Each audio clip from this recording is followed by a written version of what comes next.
السلام علیکم و رحمت الله و برکاته. خوش آمدید دوستان به برنامه رمضانی. حدیث ما امروز شخصی که در ماه رمضان به غیبت و دروغ و سخنچینی و حسد و کینه و دشمنی مشغول می شود. پیامبر صلی الله علیه و سلم چنین شخص رو برحذر دانستند که در روزه چنین کار رو نکند. ابو هریره رضی الله عنه میگویند که پیامبر صلی الله علیه و سلم گفتند: من لم يدع قول الزور والعمل به فليس لله حاجة في ان يدع طعامه و شرابه. پیامبر گفتند هر کسی که سخن دروغ، گواهی دروغ و عملی باطل رو انجام میدهد، الله به ننوشیدن و نخوردن او در ماه رمضان حاجت نیازی ندارد. یک شخص از سحر تا بیگه نمی خورد و نمی نوشد، اما مردم رو فریب می کند، قسمی دروغ می خورد و عملهای باطل رو انجام می دهد، سخن دروغ می گوید، غیبت می کند و کسی رو تهمت می کند.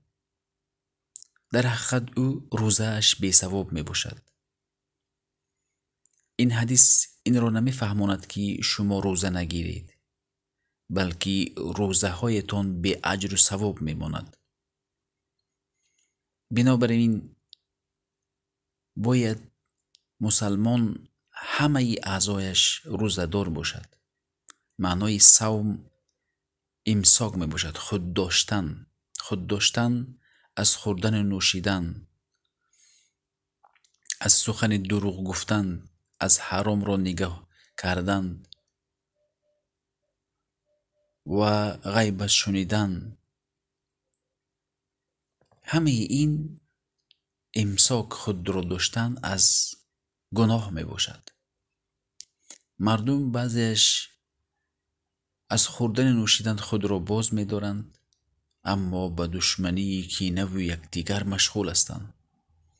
پیامبر میگویند فلیس لله حاجة فی ان یدع طعامه و شرابه. الله نیاز ندارد از ترک کردن خوردن و نوشیدن آنها.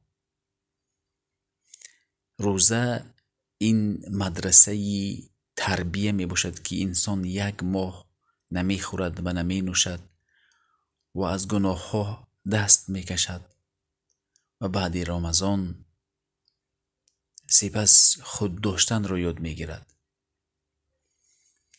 این بود دوستان درباره ماه رمضان. السلام علیکم و رحمت الله و برکاته.